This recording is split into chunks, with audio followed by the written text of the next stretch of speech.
Ok, on est bon. Alors, donc, j'étais en train de dire que l'objectif de ce webinaire, ça sera vraiment de pouvoir vous apprendre la compétence déjà d'identifier la douleur qui peut potentiellement constituer une source d'idées pour pouvoir t'en prendre. Deuxièmement, pouvoir valider le concept, on va le voir avec des outils académiques. Et puis, comment est-ce qu'on fait pour pouvoir construire donc une offre irrésistible pour les entrepreneurs qui nous écoutent. Et voilà, comment est-ce qu'on va faire donc pour pouvoir vendre cette offre. Donc, à la fin de cette session, vous allez disposer en fait d'une feuille de route claire pour transformer en fait votre vision en argent. Et donc, on va commencer déjà par voir un peu comment est-ce qu'on fait donc pour pouvoir identifier le besoin dans dans la foule ou dans les prospects qui sont devant nous.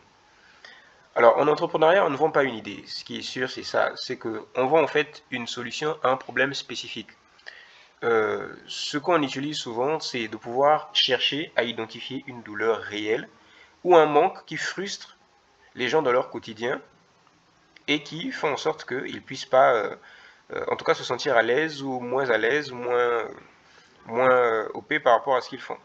Par exemple, Dakar étant une ville estudiantine, pour ne reprendre que le cas de Saveur Amour qui est dans le webinaire, Dakar ou Thiès étant des villes estudiantines, voilà, on va avoir beaucoup d'étudiants qui vont parfois pris par la hype des cours, ne pas avoir du temps pour pouvoir préparer, ne pas avoir du temps pour pouvoir voilà, se faire à manger.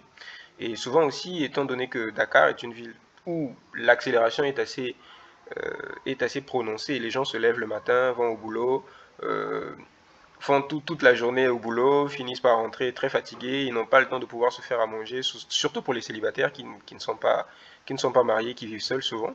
C'est assez contraignant de pouvoir se faire à manger. Et donc, dans ce contexte-là, par exemple, proposer un service comme pouvoir vendre des plats peut s'avérer quelque chose qui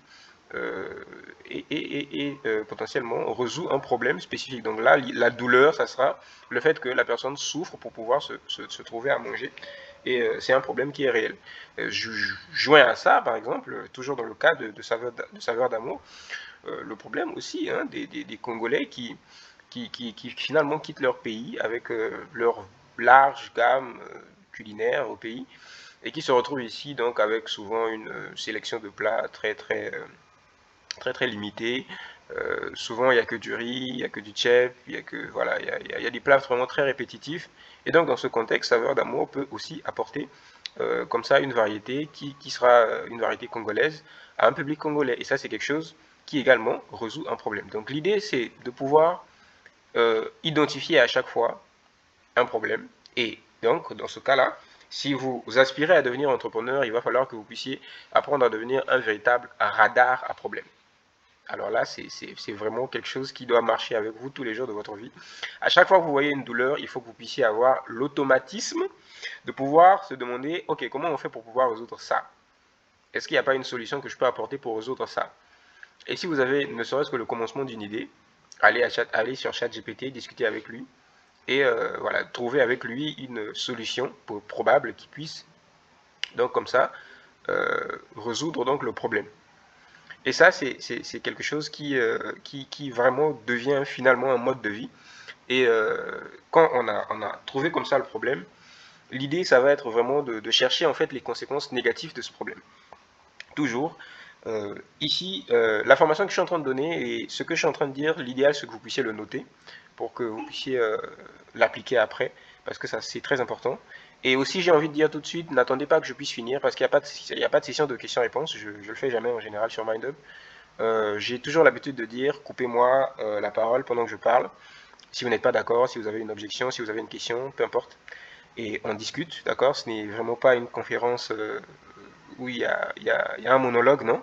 Je veux vraiment qu'on puisse discuter. Et de toute façon, avant les prochains diapos, je vais poser quelques questions et nous aurons l'occasion d'échanger.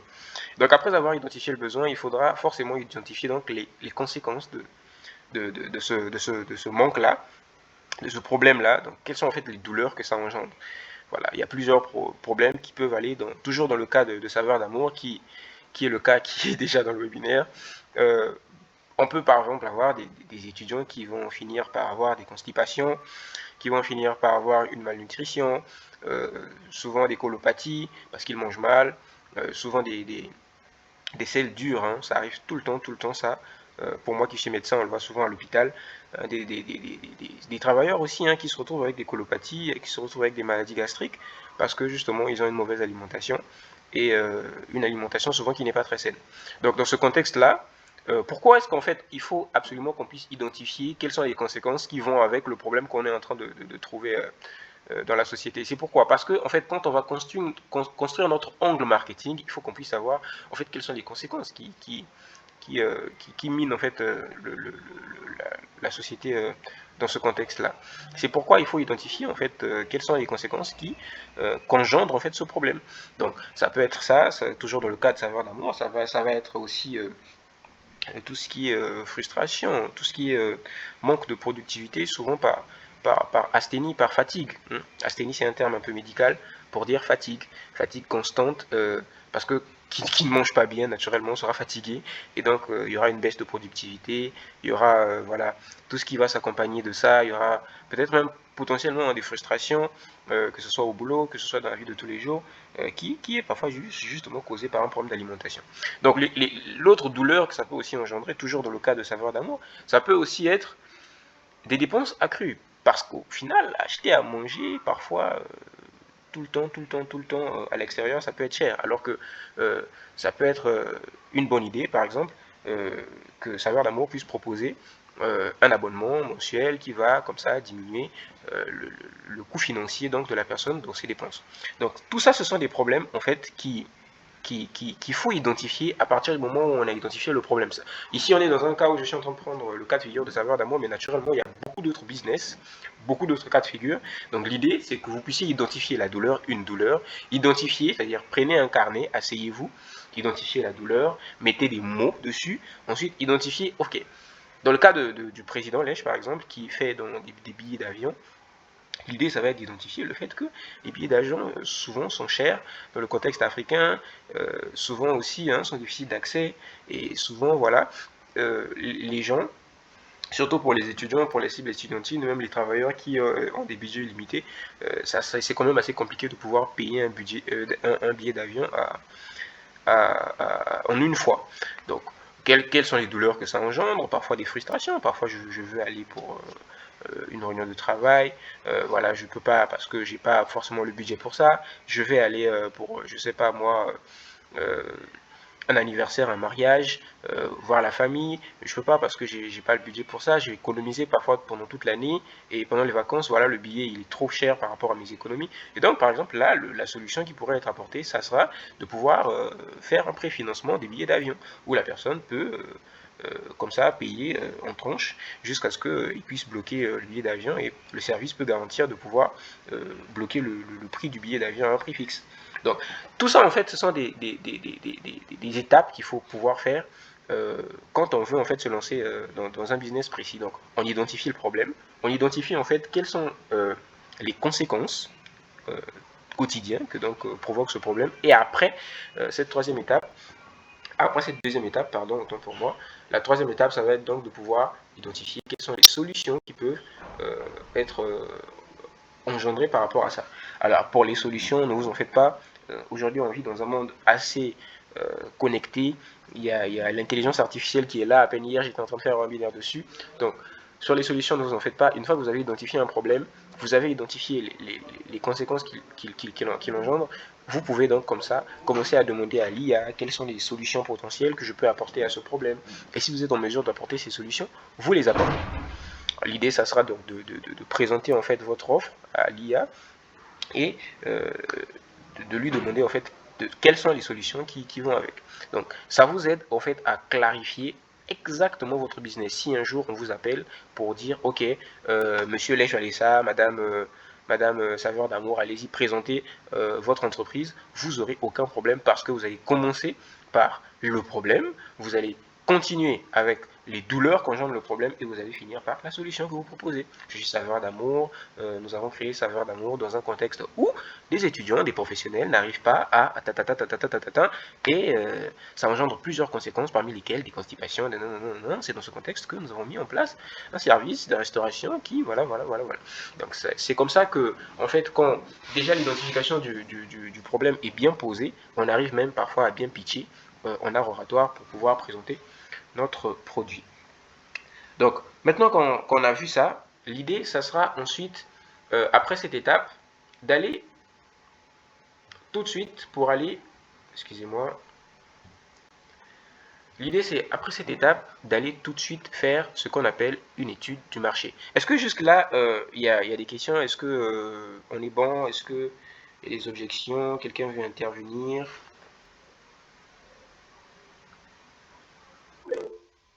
Oui, allez-y.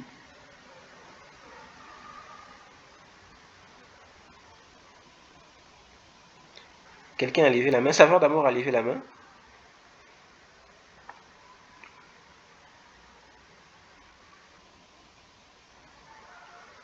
Saveur d'amour, est-ce que tu es là?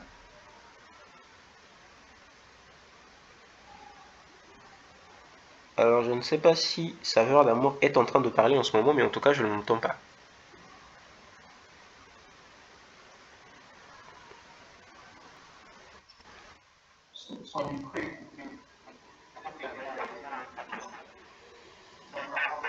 Elle ne parle pas.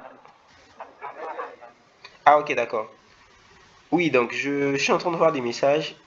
Ah, ok, elle dit qu'elle a la chance d'être dans le webinaire, qu'on la réconforte dans la vision, merci, ok. Donc elle dit, à part ChatGPT, est-ce qu'il y aurait une autre application à nous conseiller? Oui, pour tout ce qui est, pour tout ce qui est marketing, pour tout ce qui est création de contenu, pour tout ce qui est, en tout cas, tout ce qui va avoir attrait au business, je vous conseille vivement Claude. C-L-A-U-D-E, Claude.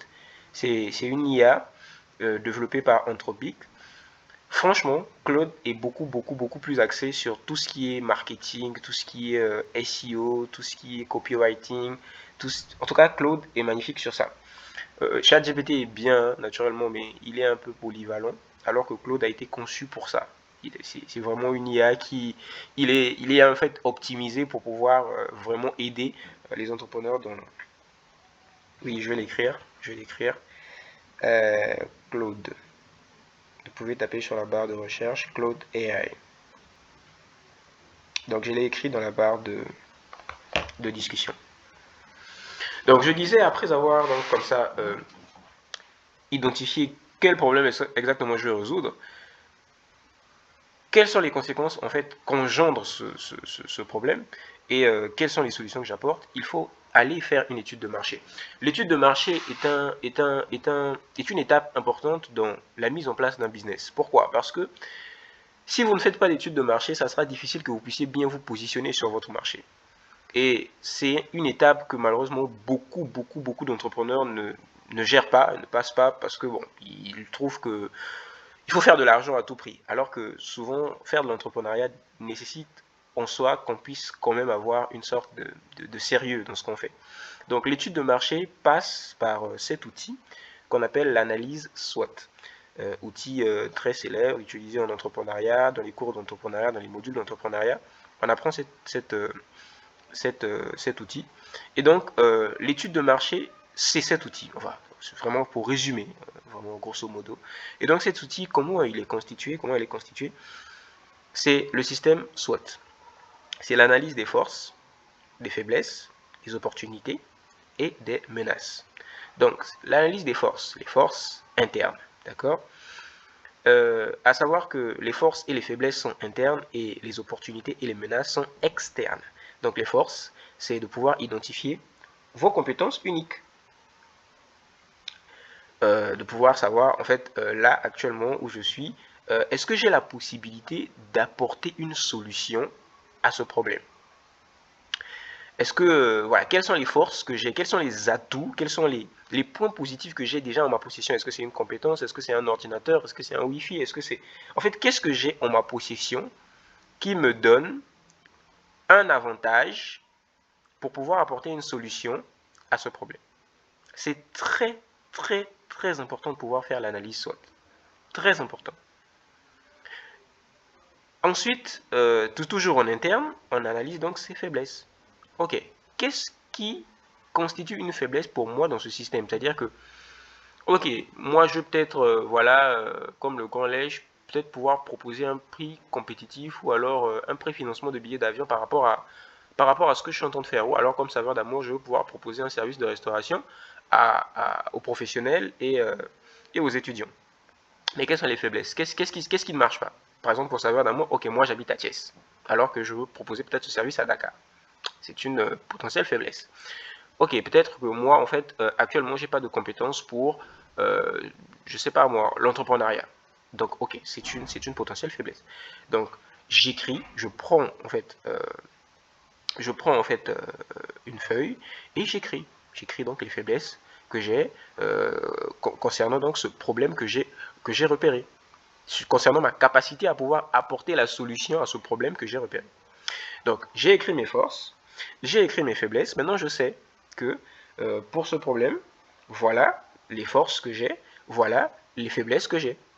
Et maintenant, après, il va falloir aller chercher les opportunités. Donc là, maintenant, je vais aller en externe. C'est-à-dire que pour les forces et les faiblesses, je peux m'asseoir chez moi, je prends mon carnet ou bien je prends mon cahier de notes, je commence à écrire mes forces, je commence à écrire mes faiblesses. Mais pour les opportunités, il faut que je sorte. Pour les opportunités et les menaces. Donc, pour les opportunités, je vais aller chercher les tendances du marché.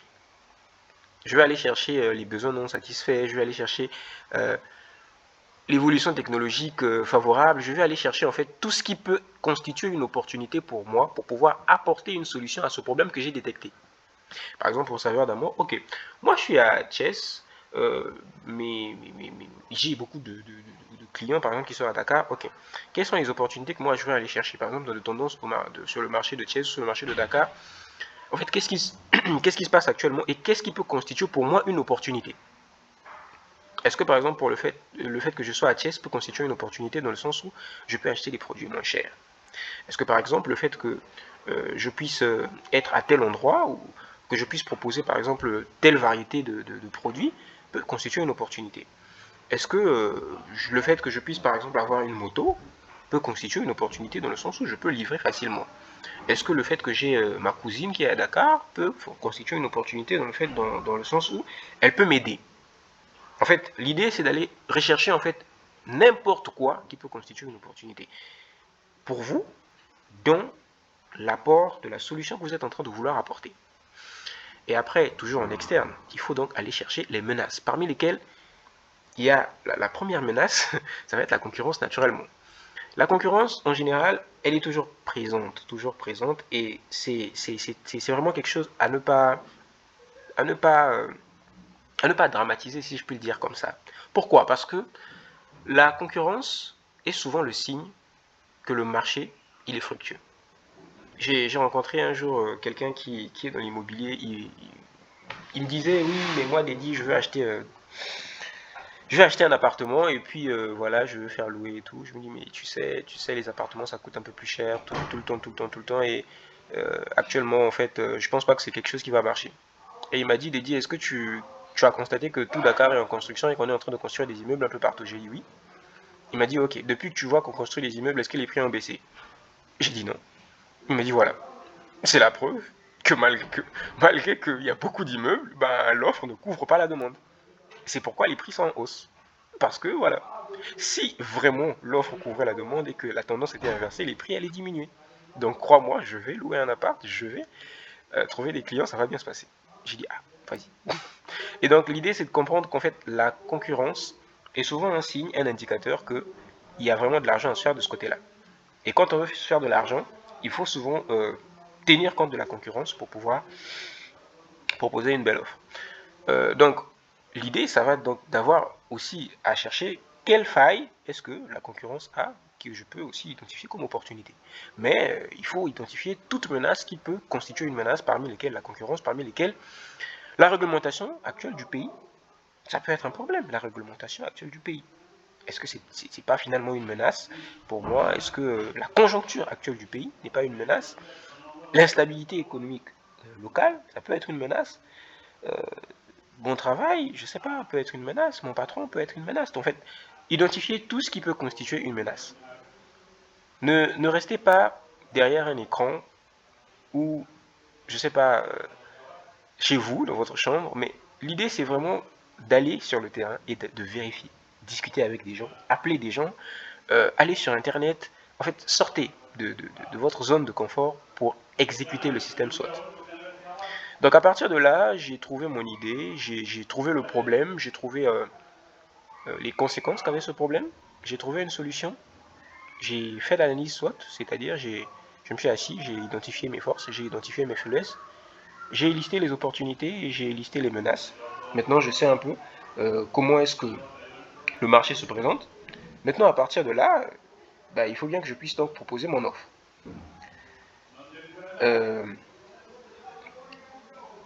L'idée, c'est, avec cette diapo, on va faire un petit récap déjà avant de continuer.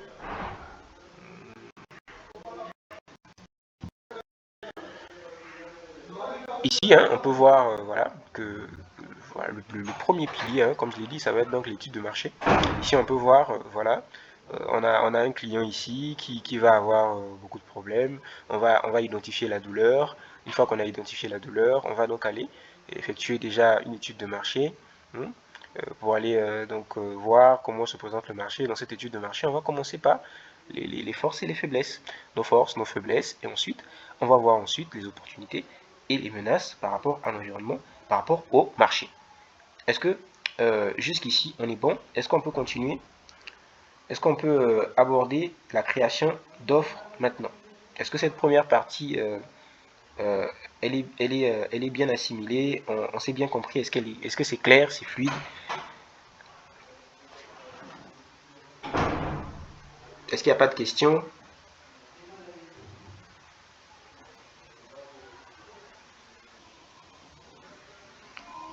Vous pouvez écrire dans la barre de discussion ou alors tout simplement discuter en libérant votre micro. Ok, j'ai Saveur d'amour qui dit pour moi ça va.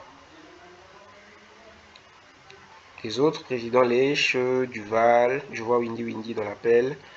Il y a beaucoup d'autres personnes que je suis en train de voir apparemment là. Donc est-ce que c'est bon? Est-ce que tout est clair? Est-ce qu'on peut continuer? Oui, SWOT est un sigle. Je pense que la signification c'est strange, c'est en anglais. Weakness, opportunity et le T c'est menace, mais je sais plus trop. Je sais plus trop. Je sais plus trop comment est-ce qu'on dit la faiblesse en anglais. En tout cas, c'est effectivement un sigle qui est en anglais pour dire force, faiblesse, opportunité et menace. Donc le T c'est menace, voilà. Mais je sais plus trop comment est-ce qu'on le dit en anglais. Mais en tout cas, c'est un sigle qui est en anglais. Ok. Donc je peux continuer, on peut continuer. Ok, super. Alors maintenant, on va aborder donc la partie création d'offres qui va être la raison pour laquelle on s'est retrouvé ici pour pouvoir discuter. La création d'offres va être une partie très importante dans la mise en place de votre business. Si vous n'avez pas une offre qui est claire, ça sera assez difficile que vous puissiez, que vous-même vous ne comprenez même pas l'offre que vous êtes en train de mettre en place.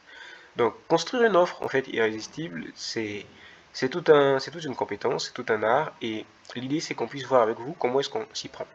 Donc une offre n'est pas un produit, c'est une promesse de transformation, et elle doit répondre à une question. Elle doit répondre à la question pourquoi vous choisir vous plutôt que choisir euh, votre concurrent en fait. Donc vous devez avoir une proposition de valeur déjà pour commencer.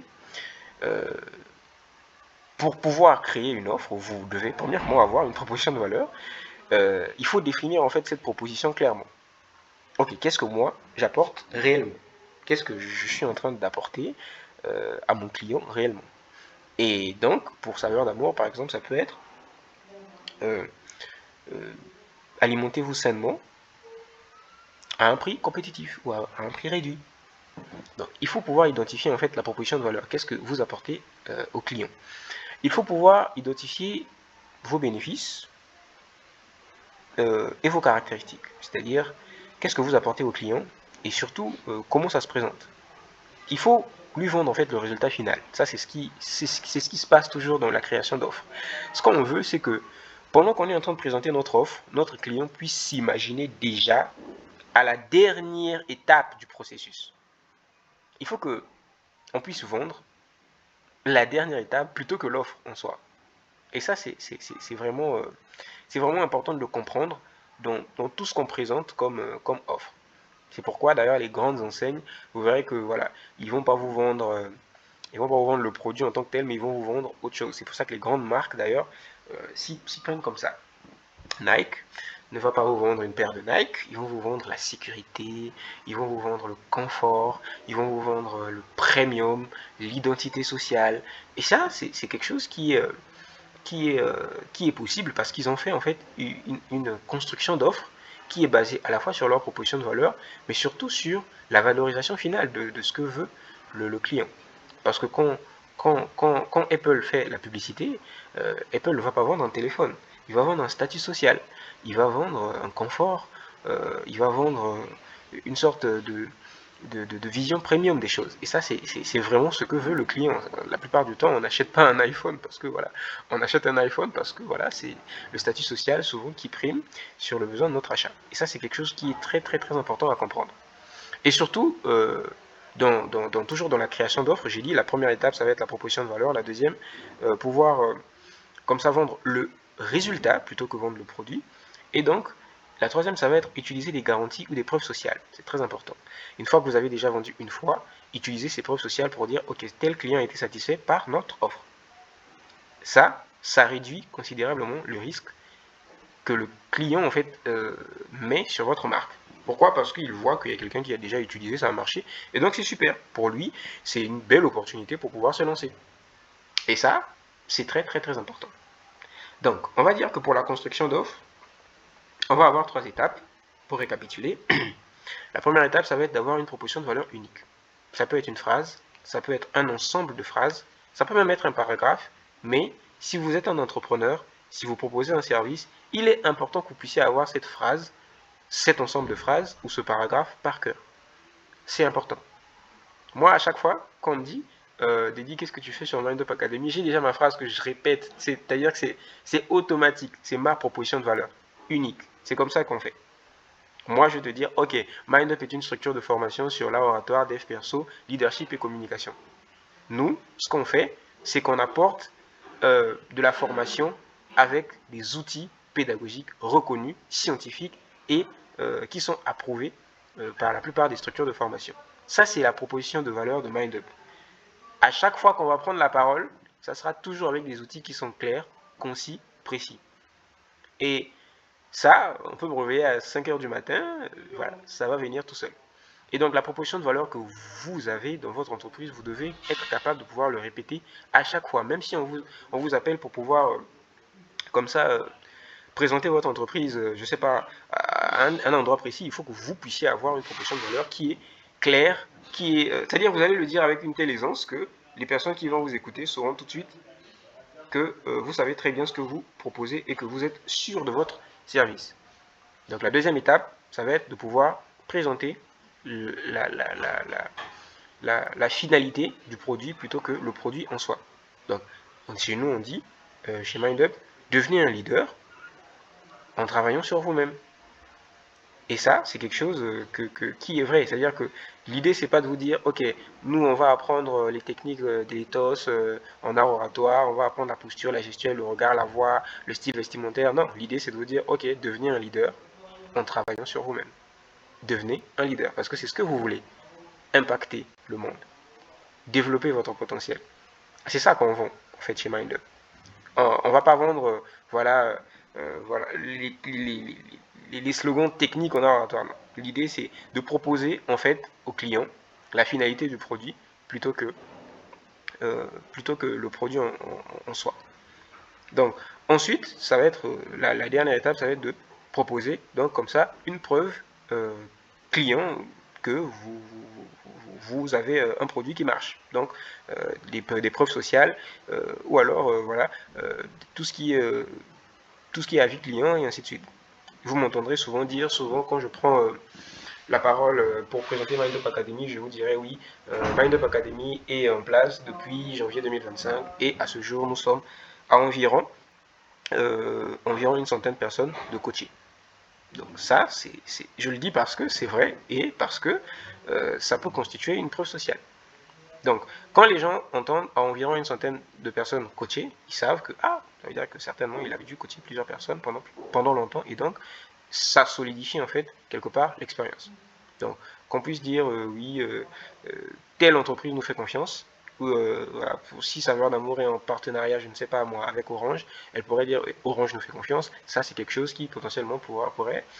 Si Saveur d'amour est en partenariat avec une telle entreprise où elle livre souvent à manger, elle pourrait dire telle entreprise nous fait confiance. Toujours.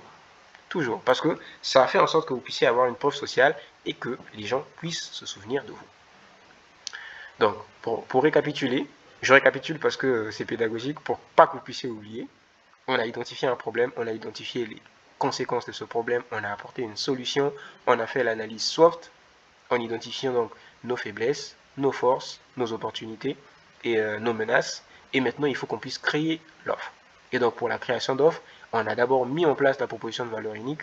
On a créé en fait ce qu'on appelle le bénéfice et les caractéristiques de notre produit en lui proposant en fait la finalité plutôt que le produit.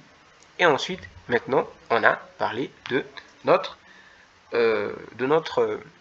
nos avis clients si on en a, si vous en avez.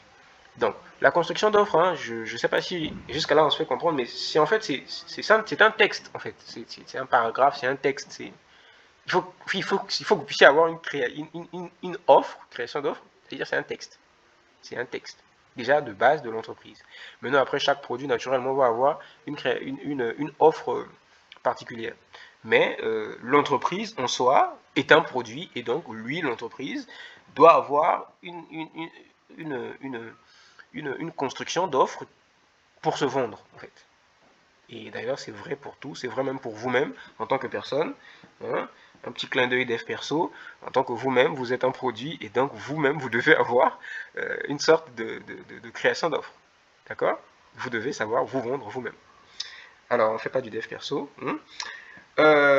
Donc, si ça, c'est bon, pour pouvoir proposer une création de valeur, pour présenter la finalité du produit plutôt que le produit en soi, on va passer donc au pilier 2, hein, qui va être de pouvoir mettre en place l'offre en soi.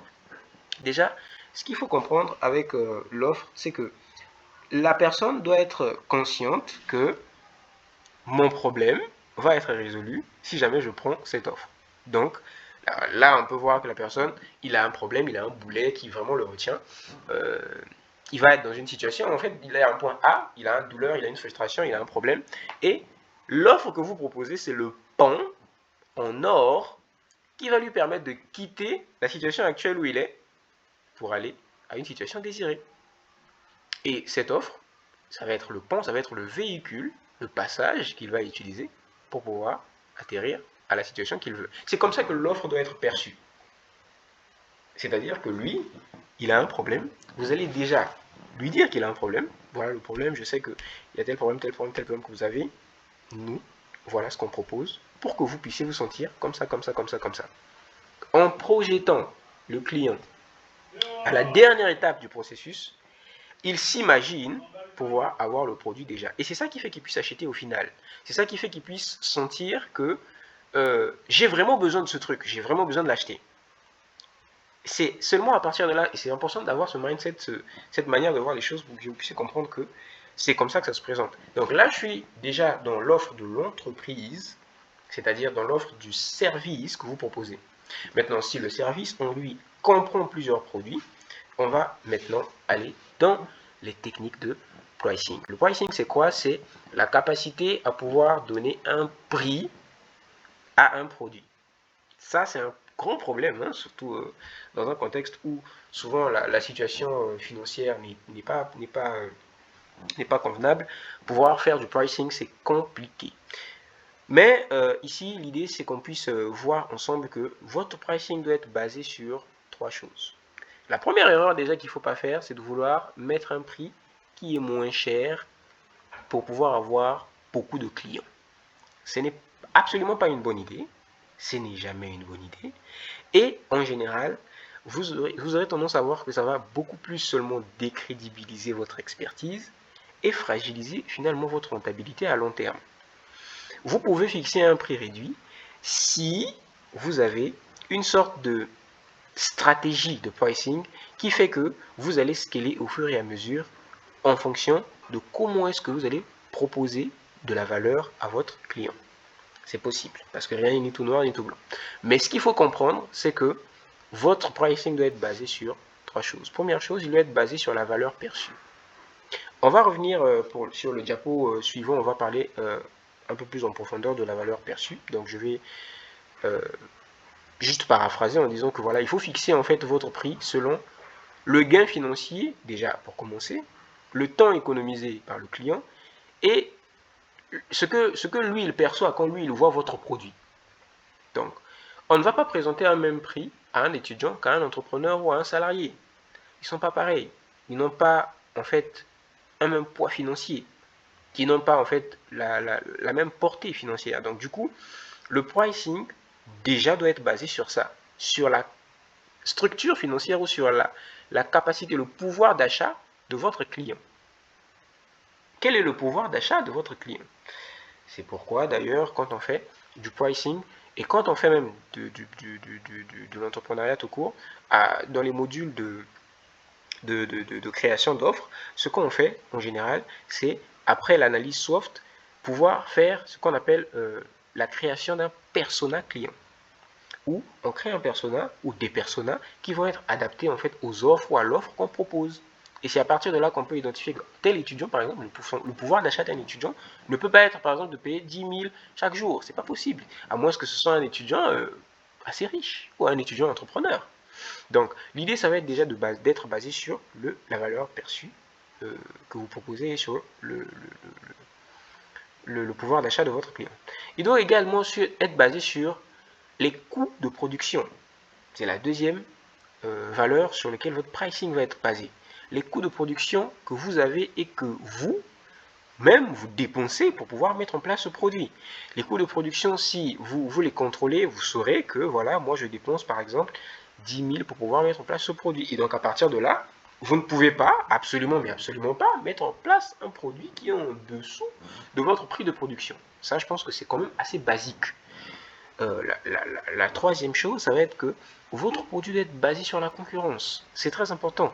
Souvent, on dit oui, il ne faut pas tenir compte de la concurrence, mais si en face de moi, on a le même produit et que eux, ils sont en train de proposer moins cher, il y a fort à parier que mon client ira là-bas.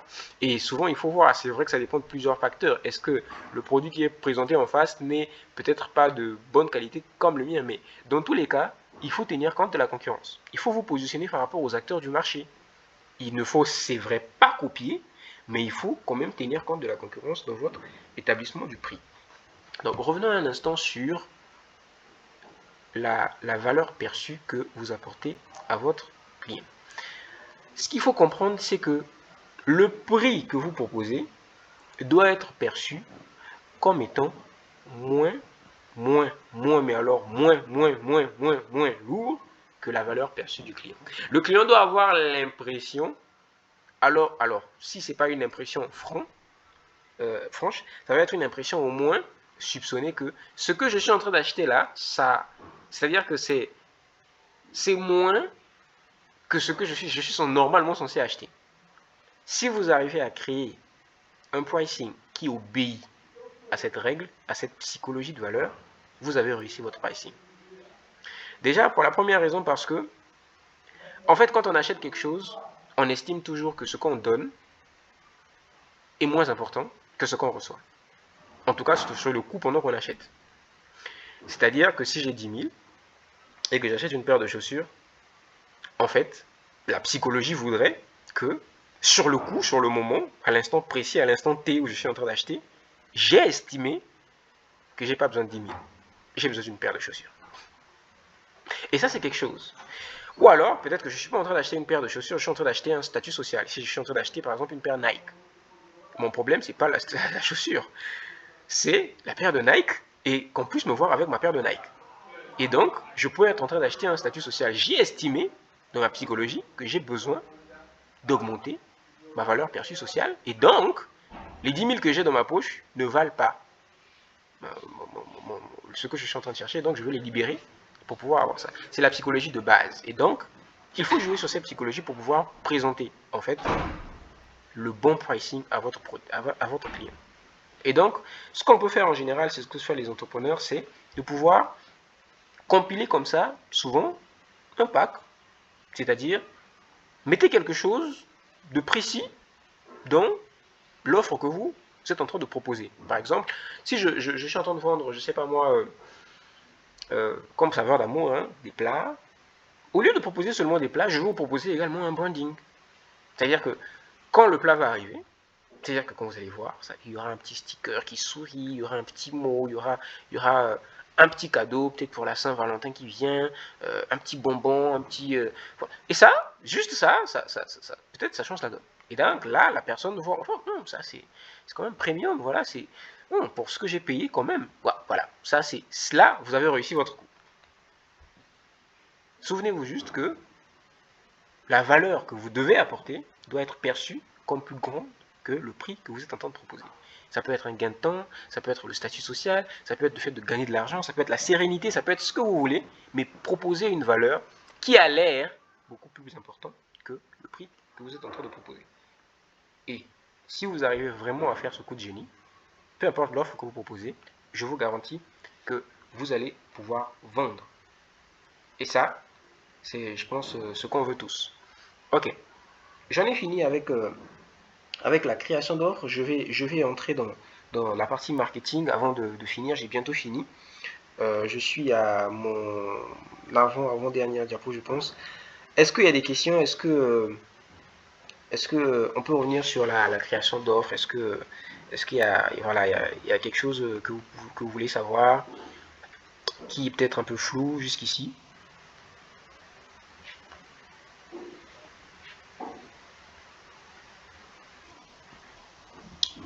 Est-ce qu'il y a des questions? Est-ce qu'il y a des interventions? Est-ce qu'il y a quelque chose à dire par rapport au pricing? Par rapport au pricing, à la création d'offres en général?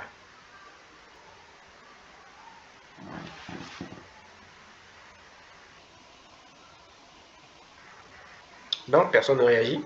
On peut continuer alors? Ok, super. Alors, pédagogie oblige, je suis obligé de revenir sur le pricing pour récapituler. Donc, j'ai dit que pour le pricing, il va falloir que votre pricing puisse être basé sur 3 piliers.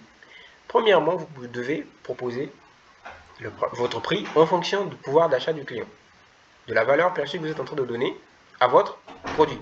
Il faut que la valeur perçue puisse être perçue justement plus grande que le prix que vous êtes en train de proposer. La deuxième étape, la deuxième chose qu'il faudra prendre en compte, c'est les coûts de production de votre produit. Très important et basique. Et la troisième chose, ça va être la concurrence. Et concernant la création d'offres en soi, on a parlé donc tout à l'heure de la valeur que vous allez, votre produit, votre valeur unique que vous allez proposer, c'est-à-dire la proposition de valeur unique. On a parlé également des bénéfices que vous allez proposer. Là, lorsqu'on parle des bénéfices, on parle donc de ce que le client va avoir après avoir acheté l'offre. Donc, au final, qu'est-ce qu'il aura? L'idée, c'est de ne pas présenter le produit, mais de présenter ce qu'il aura en finalité. Et donc, le troisième volet, ça va être donc de présenter des avis clients si on en a. Maintenant, ici dans le parcours, on a identifié un problème, on a trouvé les conséquences de ce problème, on a identifié les solutions, on a fait notre analyse SWOT, on a fait notre construction d'offres, on a même fait un pricing. Maintenant, il va falloir le vendre. Il va falloir le vendre, les amis. Et si on n'arrive pas à le vendre, c'est qu'on ne maîtrise pas un outil nécessaire à la vente qui est le marketing. On ne peut pas vendre sans maîtriser le marketing. Le marketing est l'outil numéro 1 que doit maîtriser tout entrepreneur. En tout cas, ne serait-ce que maîtriser les bases du marketing. Et c'est seulement en maîtrisant le marketing qu'on arrive finalement à proposer quelque chose qui a du sens. Alors, le marketing, on va dire, va être de nos jours, hein, pas seulement physique, mais aussi, surtout, il va être numérique. Déjà, ce qu'il faut comprendre, c'est il faut maîtriser bien son produit. On sait que soit dans notre marketing, on va décider de soit on va vendre le produit, soit on va vendre la structure. Les clients achètent souvent parce que c'est la structure et d'autres achètent parce que c'est le produit. Donc, souvent, en fonction comment est-ce qu'on appelle ça, en fonction de la situation, en fonction du contexte, on décide de est-ce qu'on vend le produit ou est-ce qu'on vend la structure. Vous pouvez vendre une structure tellement premium que finalement tous les produits se vendent comme des petits pains. Tout comme vous pouvez vendre le produit et après c'est la structure qui gagne en visibilité. Dans un premier temps, ce qu'on fait normalement, c'est de vendre d'abord le produit et après la structure gagne en notoriété et après finalement vous délivrez comme ça des produits de qualité. La stratégie, quand on fait ce genre de choses, c'est souvent de proposer d'abord du contenu gratuit ou alors de proposer le produit gratuitement pour que les personnes puissent se rendre compte de votre qualité. Et ça nécessite souvent un investissement de départ. C'est ce qu'a fait MindUp Academy. Et c'est ce qu'on fait toujours d'ailleurs. On est parti sur plusieurs webinaires. On a commencé à faire des webinaires. C'était pas payant du tout. On n'a pas proposé de service payant. L'idée chez nous, c'était de vendre la structure plutôt que le produit. Et aujourd'hui, il y a des gens qui viennent assister au webinaire de MindUp juste parce qu'ils ont vu que c'est MindUp. En fait, c'est dédié, c'est MindUp. Ils viennent, ils entrent. Et ça, c'est quelque chose qui évolue depuis le départ. C'est ce qu'on veut. C'est qu'on ne puisse pas avoir à vendre un produit en particulier, mais qu'on puisse avoir à vendre la marque MindUp Academy pour que la marque devienne une référence. Que peu importe le produit que la marque puisse proposer, que la personne ne puisse pas se poser la question de savoir est-ce que c'est de qualité ou pas. Mais dans notre contexte, ça s'applique. Ça ne s'applique pas dans tous les contextes.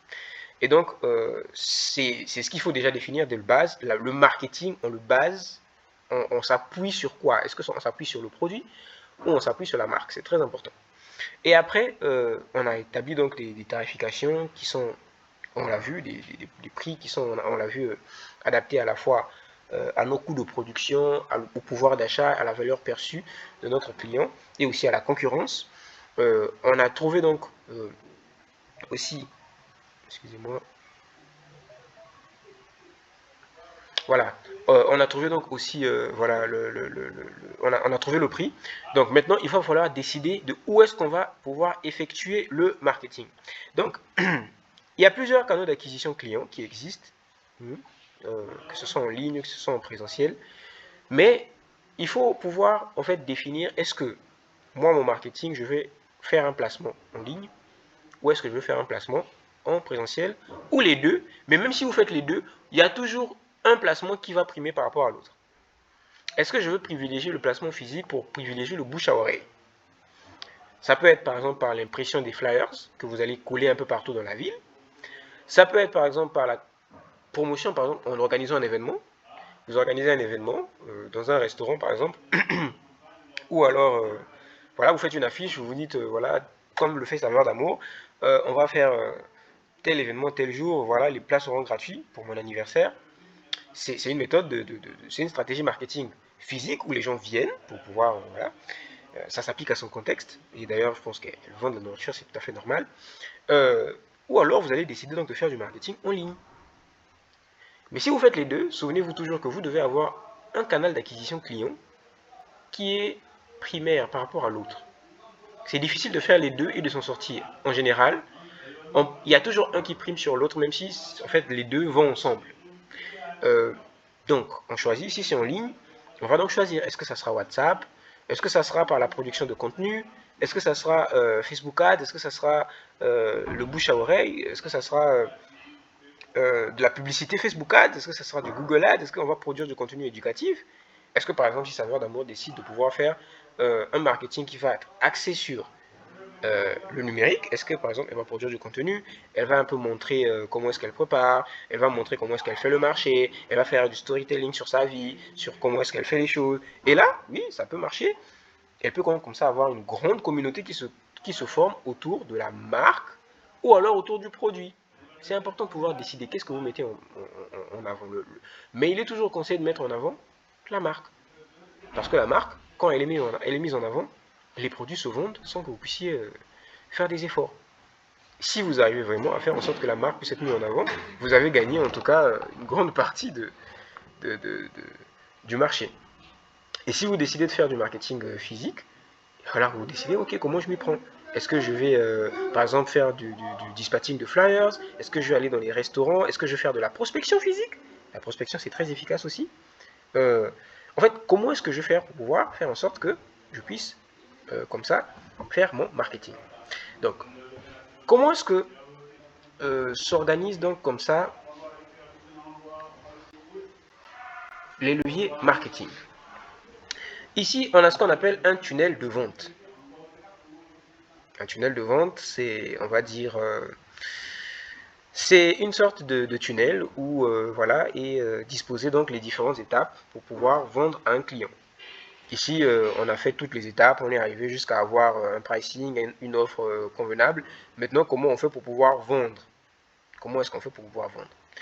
Donc, il y a une méthode qu'on appelle la méthode AIDA, qui est déjà, la première étape, ça va être de pouvoir captiver l'attention, donc le A, par des actions marketing qui peuvent être donc la publicité, ça peut être le Facebook Ad, ça peut être la création de contenu, ça peut être l'impression des flyers et puis distribuer, peu importe ce que c'est. Ça va être donc de pouvoir capturer l'attention. Je l'ai dit, il faut pouvoir faire du marketing, choisir qu'est-ce qu'on met en avant et choisir comment on le met en avant, en ligne, en présentiel ou les deux. Mais même les deux, il va falloir choisir un qui sera primaire et un qui sera secondaire. Ensuite, la deuxième étape, ça sera de pouvoir susciter l'intérêt via l'attention que vous allez capter de votre prospect. Le prospect, c'est quoi? Le prospect, c'est un potentiel client.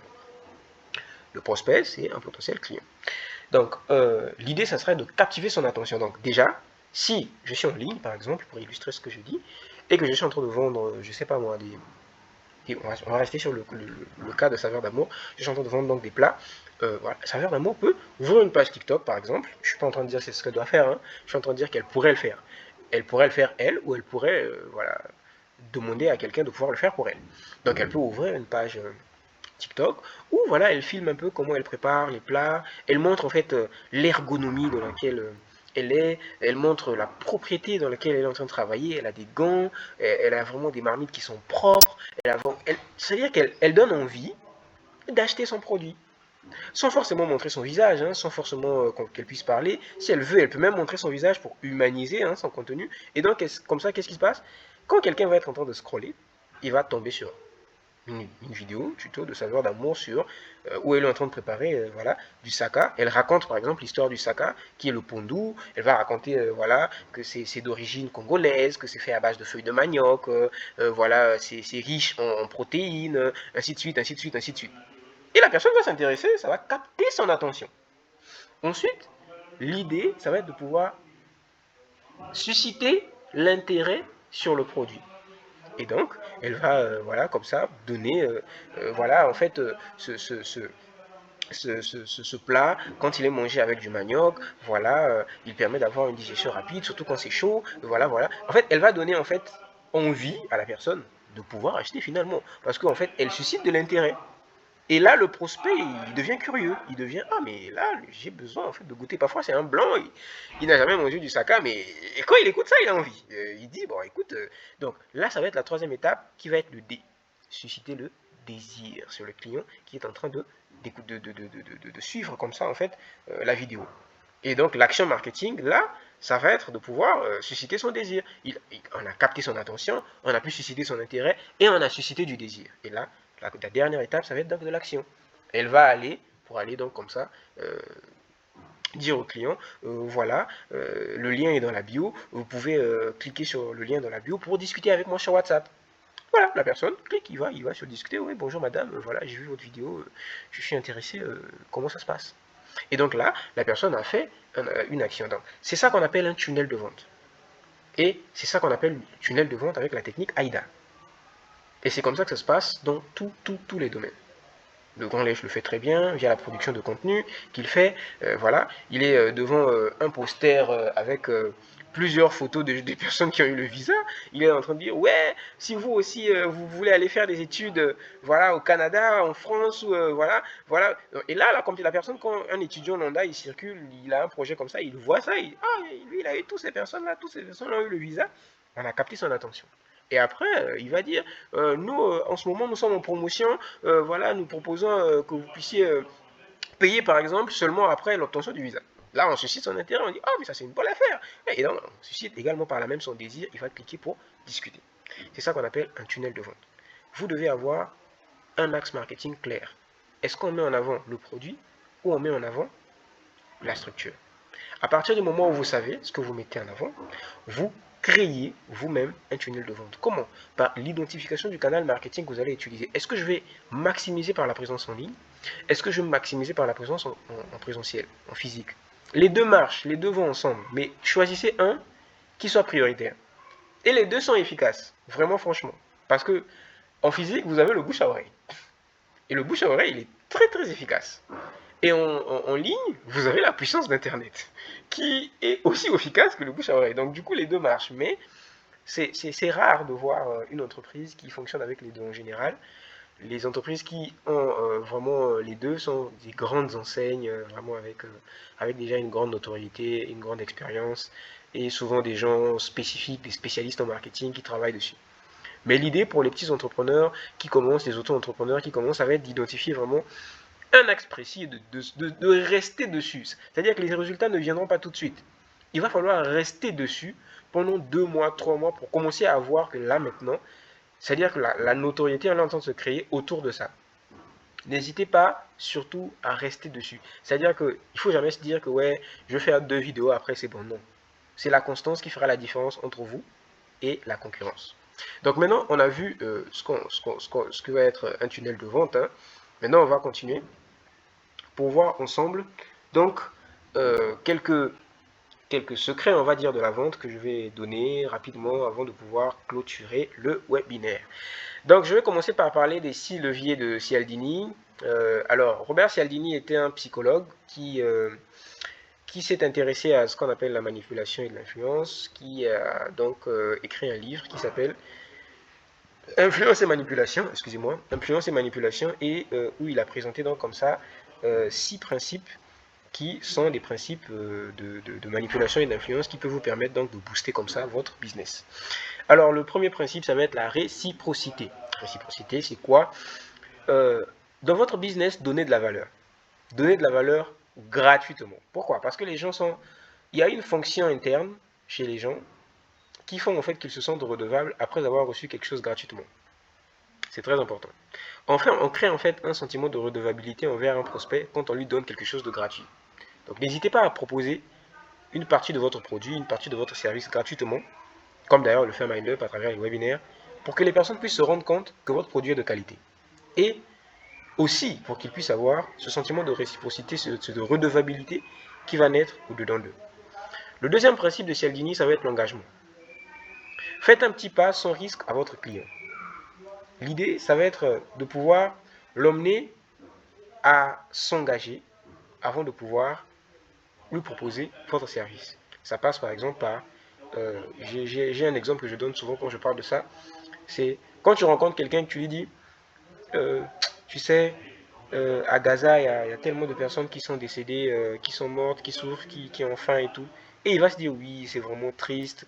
Après, tu lui diras, oui, mais toi, qu'est-ce que tu penses de ça? Est-ce que tu penses pas que vraiment ce que Israël fait, c'est pas bien? Oui, ce qu'Israël fait, c'est pas bien, tout ça, tout ça.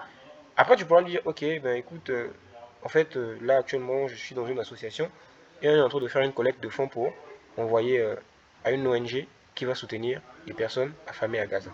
Est-ce que tu n'aurais pas quelque chose à mettre? Ça serait difficile que la personne puisse dire non. Pourquoi? Parce que vous avez utilisé un levier puissant qui est l'engagement. L'engagement permet en fait à la personne de pouvoir souvent déjà s'engager dans un principe avant de pouvoir lui proposer le produit. Donc, de votre business, ça va être de pouvoir en fait dans les créatives que vous allez mettre en place, utiliser le principe d'engagement. Si vous aussi, la santé compte pour vous, si vous aussi, l'alimentation saine compte pour vous, alors découvrez notre catalogue de produits chez Saveur d'Amour. Donc, le troisième principe de Cialdini, ça va être la preuve sociale. Ça va être la preuve sociale, je pense qu'on en a déjà parlé.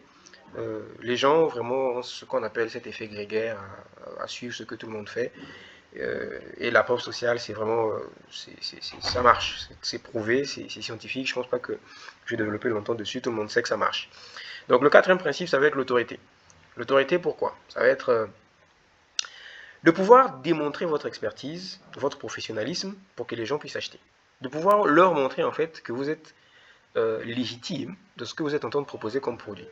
Imaginez par exemple que Saveur d'Amour dise alors, moi je suis Saveur d'Amour, voilà, ça fait 5 ans que je suis dans le domaine de la restauration, j'ai été formé à Dubaï, j'ai été formé en France. Vous voyez, ça donne tout de suite un sentiment d'autorité qui est incontestable dans le service qu'il est en train de proposer.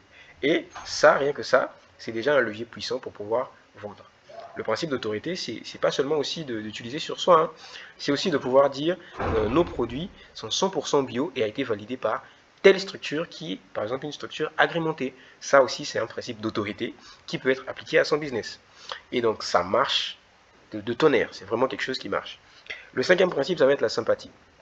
La sympathie, c'est quelque chose aussi qui, vraiment, c'est quelque chose que les gens sous-estiment, mais quelque chose qui est vraiment parfait. Pour connaître Saveur d'Amour, par exemple,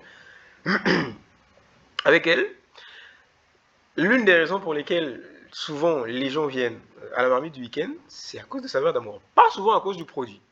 Parce que c'est Saveur d'Amour et Saveur d'Amour est sympa. Saveur d'Amour, elle est drôle, elle est sympa, elle nous fait rire, elle est gentille. Et donc je vais acheter. Voilà, c'est-à-dire que c'est pas logique, mais c'est comme ça.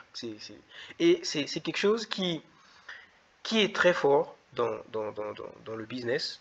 Moi, j'ai plusieurs imprimantes autour de moi, mais je vais toujours imprimer mes documents chez un seul gars. Même, il a délocalisé il a relocalisé autant pour moi son entreprise, M. Ndiaye. Je vais toujours chez lui. Toujours, parce que on a su créer un lien humain avec, excusez-moi pour ma voix, j'ai affilé plusieurs sessions depuis hier. On a affilé en fait j'ai en fait développé avec lui un sentiment d'empathie qui est difficilement,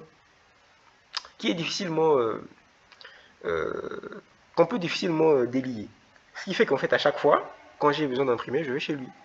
Donc, c'est pas une question de qualité, c'est pas une question de voilà, c'est juste que voilà, c'est M. Ndiaye, j'aime beaucoup M. Ndiaye, je vais chez lui, c'est tout. Et donc, développer en fait un lien humain avec vos clients. Un lien humain et authentique. Quand un client vous écrit, ne soyez pas dans des réponses robotiques. Développez un lien humain. Comment vous allez, ça va? Comment vous allez aujourd'hui? Est-ce que je peux vous aider? Il va parler, vous allez lui demander, ok, quel est votre problème exactement? Et après, vous pouvez apporter une solution. Et seulement parce que vous êtes gentil, que vous êtes humain, la prochaine fois, il reviendra. Le sixième principe, ça va être la rareté. Limitez votre offre dans le temps. Faites des promotions pour pouvoir créer la rareté sur votre offre. Vous pouvez avoir un produit qui est à 10 000 pendant 3 mois et vous allez annoncer pendant ces 3 mois que le 4e mois, il sera à 1000 francs. Et vous verrez que quand on va atteindre le 4e mois, vous aurez plus de ventes que pendant toute la période où vous avez fait le produit à 1000 francs, à 10 000. Tout simplement parce que vous avez créé un sentiment de rareté. Ça va être de pouvoir pousser en fait le client à pouvoir effectuer l'achat. Le sentiment de rareté, c'est aussi de pouvoir dire, ok, cette offre est disponible jusqu'à tel jour. Ça aussi, c'est un sentiment de rareté. Dans tous les cas, ce qu'il faut comprendre, c'est que les principes de Cialdini, les 6 leviers d'influence de Cialdini, sont importants dans la mise en place d'un business qui fonctionne et qui marche du tonnerre. Le conseil que je donnerais à toute personne qui m'a écouté jusqu'ici et qui pense que ce que je dis est plausible et lançable, c'est de ne pas attendre d'avoir une offre parfaite. Il y a dans l'entrepreneuriat ce qu'on appelle le MVP, le produit minimum viable.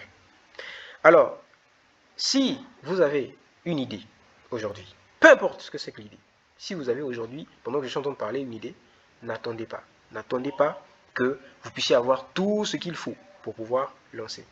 Parce que les idées, vous en aurez plusieurs. Mais ce qui compte, c'est que vous puissiez les tester. Et vous ne pouvez pas les tester en prenant votre temps à chaque idée. Vous pouvez utiliser le minimum que vous avez pour pouvoir déjà lancer l'offre. Donc, n'attendez pas. Le produit minimum viable, en fait, c'est la version la plus simple de votre produit, qui est capable déjà de résoudre un problème pour votre client. L'objectif, en fait, ce n'est pas de vendre l'offre dans sa globalité, mais c'est de pouvoir proposer une offre pour pouvoir tester, valider une hypothèse avec le produit le plus petit produit possible. La première étape, c'est de pouvoir lancer vite pour tester le produit sur le marché. La deuxième étape, c'est de récolter les feedbacks. Qu'est-ce que ça a fait? Est-ce que ça vous a vraiment aidé? Et la troisième étape, c'est d'itérer et d'améliorer.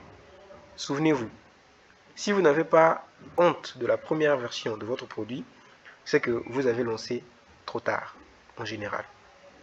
Parce que si vous attendez d'être parfait pour pouvoir lancer, c'est en général quelque chose de contre-productif. Parce que finalement, on se retrouve à ne pas lancer le produit. Ce que j'ai envie de dire, tout de suite, c'est éviter l'erreur ou les erreurs fatales de pouvoir produire un produit et puis de pouvoir le mettre sur le marché sans faire une étude de marché. Éviter d'avoir peur de vendre le produit minimum viable et éviter de tendre vers un perfectionnisme excessif. Ça va être vraiment quelque chose qui va vraiment vous nuire. Pour finir avec ce webinaire, je vais faire un récap, pédagogie oblige, pour que vous puissiez retenir tout ce que j'ai dit. Donc, voilà un peu le roadmap de l'entrepreneur. On va faire une synthèse de tout ce qu'on a appris. L'idée, c'est déjà de pouvoir identifier un problème dans la société, dans la vie de tous les jours, un problème que vous voulez résoudre. La deuxième étape, ça sera de pouvoir essayer d'aller chercher quelles sont les conséquences de ce problème. Une fois qu'on sait quelles sont les conséquences de ce problème, on va dresser des solutions potentielles, soit par nous-mêmes, soit avec l'IA. Après, on va aller faire une étude de marché. C'est donc la première étape ici sur notre roadmap. Donc après le projet, je veux maintenant aller chercher l'étude de marché. Comment on fait l'étude de marché? On a dit qu'on utilise donc le système SWOT. Les forces, les faiblesses, les opportunités et les menaces. Après avoir fait ça, ce que je fais, c'est que je vais dresser un persona client. L'idée, ça va être toujours dans l'étude de marché, de pouvoir aller chercher en fait comment se comporte ma personne cible et quel est exactement son pouvoir d'achat. Une fois que j'ai fait ça, je vais alors construire une offre irrésistible. Comment je fais pour pouvoir construire une offre irrésistible? On a dit qu'il faut qu'on puisse proposer une valeur unique en définissant clairement le bénéfice final du produit. L'idée, c'est de pouvoir savoir qu'est-ce que vous faites exactement, qu'est-ce que vous proposez exactement. Mais là, on définit exactement ce qu'on veut faire et on propose l'offre. Et la deuxième étape, ça va être donc de pouvoir donner au client le sentiment de satisfaction finale au lieu de lui vendre le produit. C'est-à-dire, vous allez dire exactement au final ce que vous proposez, au lieu de proposer seulement le produit en tant que tel et les caractéristiques du produit. La troisième étape, toujours dans la création d'offres, ça va être donc d'utiliser des avis clients, des preuves sociales qui peuvent donc comme ça vous aider. Ce qui est le plus important, donc on l'a dit, dans la création d'offres et dans le pricing, ça va être que votre prix puisse être perçu comme étant inférieur à votre offre. C'est-à-dire il faut que la valeur perçue du produit puisse être supérieure à l'offre que vous êtes au prix, excusez-moi, que vous êtes en train de donner. Après cette étape du pricing, il faut donc comme ça établir du marketing. Vous devez marketer sur votre produit. On a dit quoi sur le marketing? On a dit qu'on décide déjà, est-ce qu'on va maximiser le marketing sur la structure ou on va maximiser le marketing sur le produit?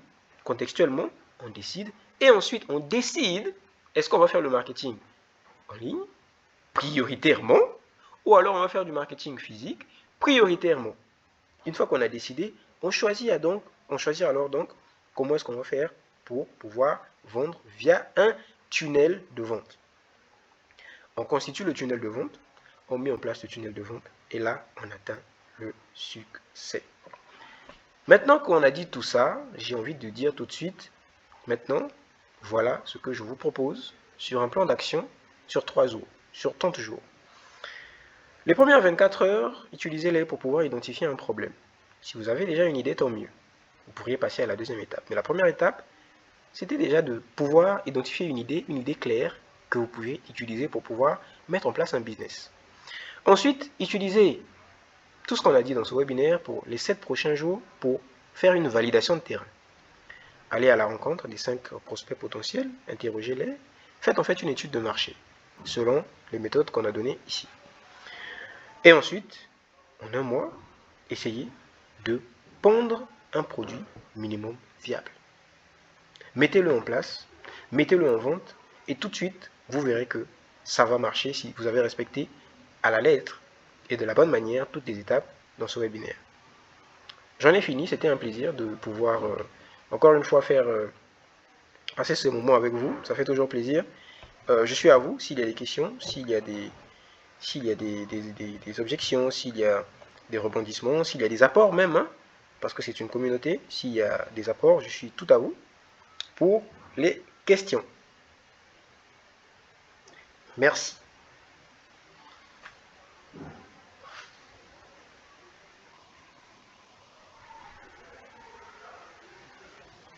Vous pouvez lever la main ou alors vous pouvez écrire dans la barre de discussion. Oui, allez-y, président.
Exactement.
Merci, président. Est-ce que quelqu'un d'autre veut rebondir?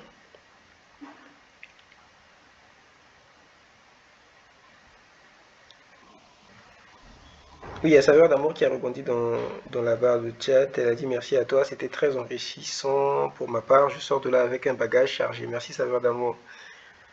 C'est l'idée. C'est l'idée, apporter de la valeur, c'est vraiment l'idée. Donc je pense que, président, il n'y a pas de questions.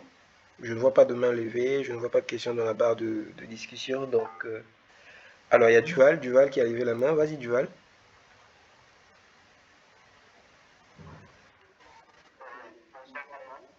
Bonsoir.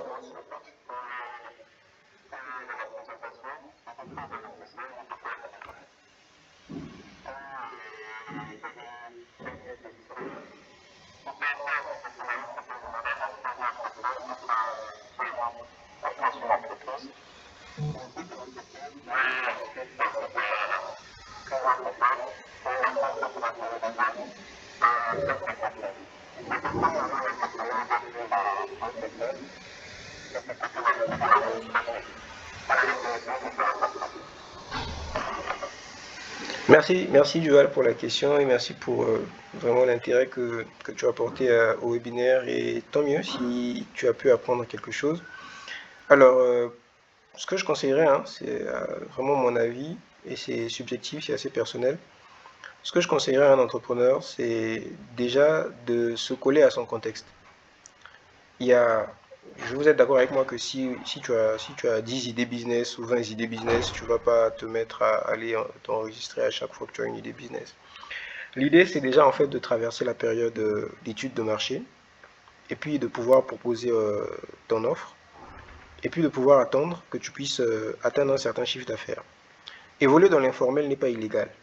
Ça, c'est déjà quelque chose que je veux mettre sur la table tout de suite. Ce qui est informel n'est pas illégal. Ce qui est informel est informel, ce qui est illégal et l'informel n'est pas illégal. Donc, un entrepreneur peut évoluer dans l'informel. Je pense jusqu'à 1 million, je pense qu'il peut toujours être dans l'informel. Donc, moi, je pense que il faut être collé au contexte.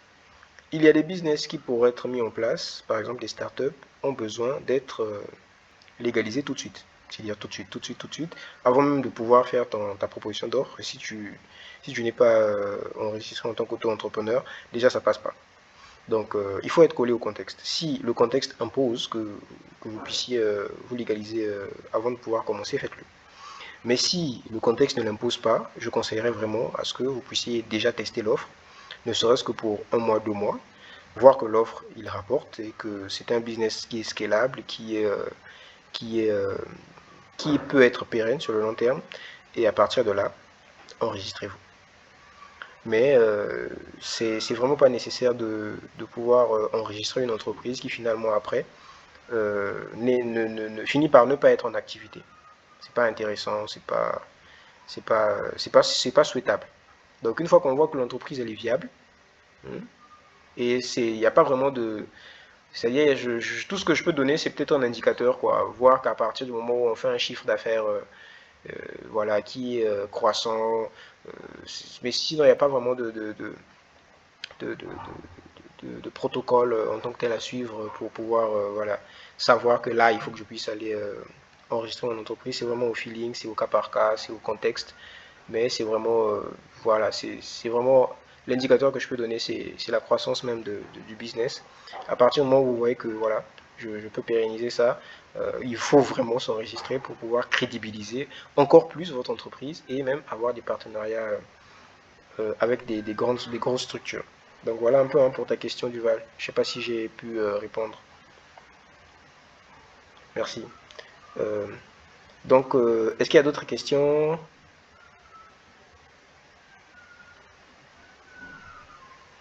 Donc, merci à vous. Président, je te remets la parole pour un mot de la fin, histoire de nous, voilà, dire un peu ce que tu as pensé du webinaire et puis de nous inviter à la prochaine activité. Président, tu as la parole. Merci à vous.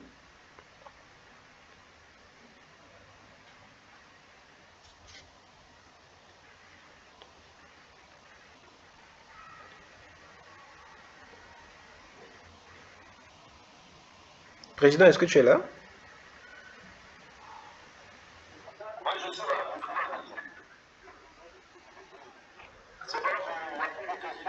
Non, je disais tout à l'heure que tu avais la parole pour pouvoir lever la séance.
Oui, ça sera le 28 février au centre des jeunes de Wakam.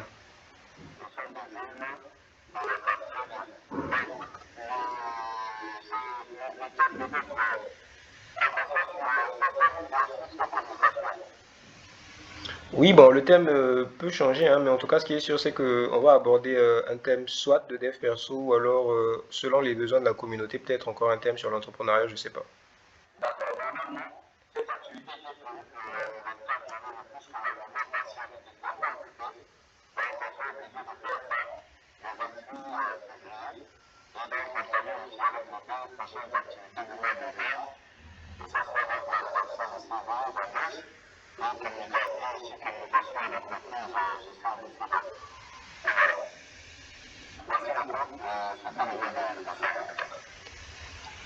Merci, la séance est levée. Bonne soirée.